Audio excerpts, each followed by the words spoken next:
Quality and relevance in education میں جو next important area ہے وہ اسکول کے انوائرمنٹ یعنی اسکول کے ماحول کا ہے۔ اسکول کا ماحول بہت اہم ہے اور اس میں کون سی چیزیں اہم ہیں؟ ایک تو یہ کہ انفراسٹرکچر جس میں بیسک فیسلٹیز ہیں، اس کے بعد ایڈیشنل لرننگ آپشنز ہیں جو کہ لائبریریز اور لیبارٹریز کی شکل میں ہوتی ہیں، اور پھر اس کے بعد جو سوشل انوائرمنٹ ہے اسکول کا وہ بھی بہت امپورٹنٹ ہے، یعنی اس کا سماجی اور معاشرتی ماحول کیا ہے، اور پھر اس کے بعد اس کے کیا اثرات ہیں سائیکولوجیکل جو کہ افیکٹ کرتے ہیں اس کے ٹیچرز پہ بھی اور اسٹوڈنٹس پہ بھی۔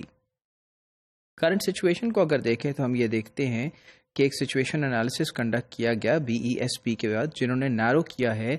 5 کی ایریاز کو جو کہ امپورٹنٹ ہے۔ ایک تو ہے لرنر انفرینڈلی اسکول کنسٹرکشن، یعنی اسکول کی کنسٹرکشن یا آرکیٹیکچر ایسا ہے جو کہ لرنر کے لیے انفرینڈلی ہے، جو کہ سپورٹ نہیں کرتا لرننگ پروسیس کو، یعنی ہنڈر کرتا ہے ان کے سیکھنے کے عمل کو۔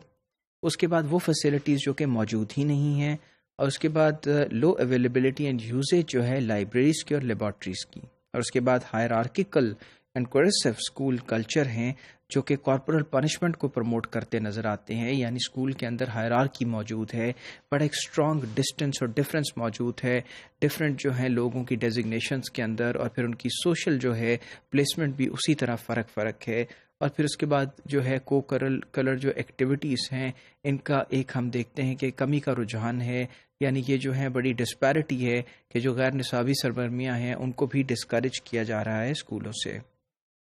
اب مسنگ فیسلٹیز کو اگر ہم دیکھیں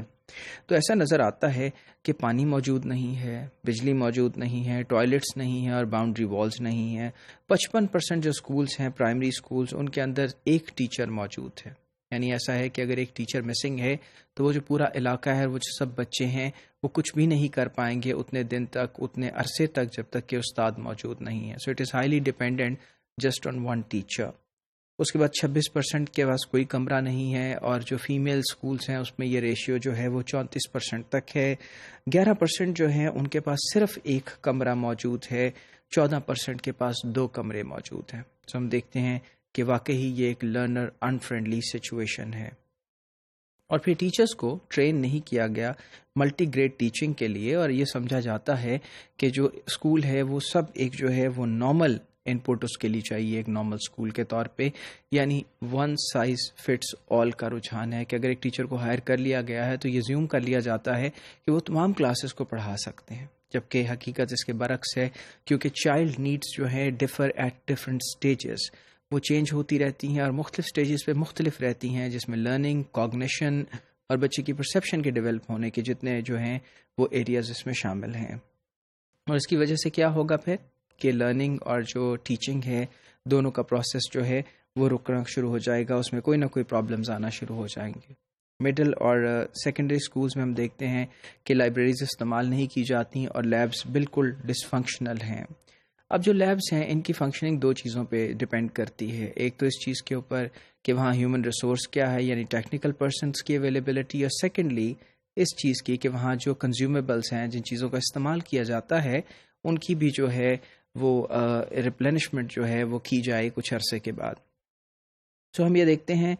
کہ ایک تو کوئی فنڈز نہیں ہے، اور جو دوسرے لوگ ہیں وہ اویلیبل نہیں ہیں۔ فنڈز اس طرح سے نہیں ہے کہ اگر ایک کیمسٹری کی لیب ہے اور وہاں سالٹس ہی موجود نہ ہوں یا ختم ہو جائیں تو پھر تجربے کیسے ہوں گے، لرننگ کیسے ہوگی، اور اگر وہ صاحب ہی موجود نہ ہو جن کی ٹیکنیکل جو ہے وہ اسسٹنس چاہیے یا جو سمجھتے ہیں ان پروسیسز کو، ان کو ہائر ہی نہ کیا جائے تو پھر یہ سچویشن بھی بہت پرابلمٹک ہے۔ سوشل سیٹنگ اسکول کی اگر ہم دیکھیں تو اس میں ہم یہ دیکھتے ہیں کہ جس طرح ہمارا معاشرہ جو ہے وہ طبقاتی تقسیم اور طاقت کی تقسیم کا شکار ہے، اسی طرح اسکول کے اندر بھی وہی کمیونٹی انوائرمنٹ ہمیں نظر آتا ہے، اور پھر مارنے کی جو اپروچ ہے، بچوں کو پنش کرنے کی جو اپروچ ہے وہ نظر آتی ہے، اور ڈسکریجمنٹ جو ہے وہ کارپورل پنشمنٹ کی کہا تو جاتا ہے، لیکن ہم یہ دیکھتے ہیں کہ اس پہ پوری طرح سے عمل جو ہے وہ بھی نہیں کیا جا سکا۔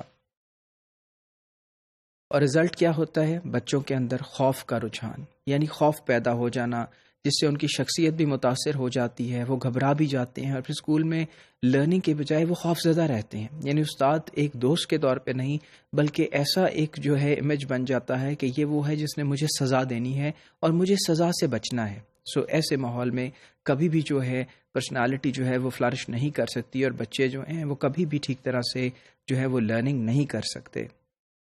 اور پھر اس کے بعد ہم یہ دیکھتے ہیں کہ کچھ جگہوں پہ ایسے رسکس بھی اس صورت میں سامنے آ جاتے ہیں پنشمنٹ کا ذریعہ، جس میں سیکشول ابیوز بھی جو ہے وہ سامنے آتا ہے. اور بہت دفعہ ایسا ہم نے دیکھا ہے کہ it is not been reported due to the social pressures, کہ معاشرے کے پریشرز کی وجہ سے لوگ اس کے بارے میں بتا ہی نہیں پاتے، بچے کہہ ہی نہیں پاتے کہ اگر ان کے ساتھ کسی بھی قسم کی زیادتی کی گئی ہے.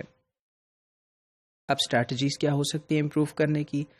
اسٹریٹجیز یہ ہو سکتی ہیں کہ ایک تو چائلڈ فرینڈلی اسکول جو ہے ان کو ڈیزائن کیا جائے، یعنی بچے جس کو اچھا سمجھے، جس میں ایسی تصاویر ہوں، جو بلڈنگس ہوں جو بچوں کے رجحانات کی ہوں، نہ کہ ایسے ہوں کہ جو بالکل گرلز والی بلڈنگ ہیں یا ایسی بلڈنگس ہیں جس کو ہم دیکھتے ہیں، جو کہ آج دیکھیے سیکیورٹی سچویشن کا حال ہے ہمارے ملک میں. ہم یہ دیکھتے ہیں کہ باربڈ وائرز ہیں، فینس لگا دی گئی ہے، گنز ہیں. یہ سب وہ چیزیں ہیں جو کہ بچوں کے لیے چائلڈ فرینڈلی انوائرمنٹ نہیں ہے. ان سے اجتناب برتنا ضروری ہے، اور چائلڈ فرینڈلی سیٹنگز جو ہیں بچوں کو دینا چاہیے. اور پھر اویئرنیس کیمپین کی ضرورت ہے کہ پنشمنٹ کے اگینسٹ لوگوں کو بتایا جائے کہ اس کا کوئی فائدہ نہیں ہے، اس سے کوئی بہتری نہیں آتی ہے. مسنگ فیسلٹیز جو ہیں انہیں سامنے لے کے آیا جائے، ریپلانشمنٹ کی جائے. اس کے بعد ملٹی گریڈ ٹیچنگ جو ہے اس کا امپیکٹ کیا جائے ٹیچر کے ذریعے، کہ ٹیچرز کی ٹریننگ کریں تاکہ وہ ڈفرینٹ کلاسوں کو ڈفرینٹ طرح سے پڑھا سکیں. لیبارٹریز کو فنکشنل بنایا جائے اور لائبریری یوزیج کو انکریز کریں. بچوں میں کتابیں پڑھنے کا جو رجحان ہے اس کو انکریج کیا جائے، ان کو آگہی دی جائے کہ کتابیں جو ہیں وہ بہت ضروری ہیں اور انہیں پڑھنا چاہیے اور لائبریریز سے استفادہ حاصل کرنا چاہیے. فائنلی ٹیچر ٹریننگ کے جو کمپوننٹ ہیں اس میں بھی یہ انکلوڈ کرنا چاہیے کہ اب انہیں ایک شفٹ کی ضرورت ہے کارپورل پنشمنٹ سے چائلڈ سینٹرڈ اپروچ کی طرف، کہ وہ بچوں کو امپورٹنٹ سمجھیں، نہ کہ نصاب کو، نہ کہ ٹیکسٹ بک کو، بلکہ یہ دیکھیں کہ جس کی تربیت کے لیے وہ یہاں ہیں، جس کے لیے ان کو ہائر کیا گیا ہے، وہ کس طرح سے ڈیولپ کر سکتے ہیں. اور پھر فائنلی جو کو کریکولر ایکٹیویٹیز ہیں ان کو ڈیولپ کیا جائے، ان کو دوبارہ سے ریوائیو کیا جائے، کیونکہ یہ کمپٹیشن کا ماحول لے کے آتی ہیں اور لوگ ایک دوسرے کے قریب ہوتے ہیں. whether those are dramatics, whether those are debates, whether those are sports. So یہ وہ سب چیزیں ہیں جو کہ صحت مند ذہن اور صحت مند جسم دونوں کی ضمانت دیتی ہیں.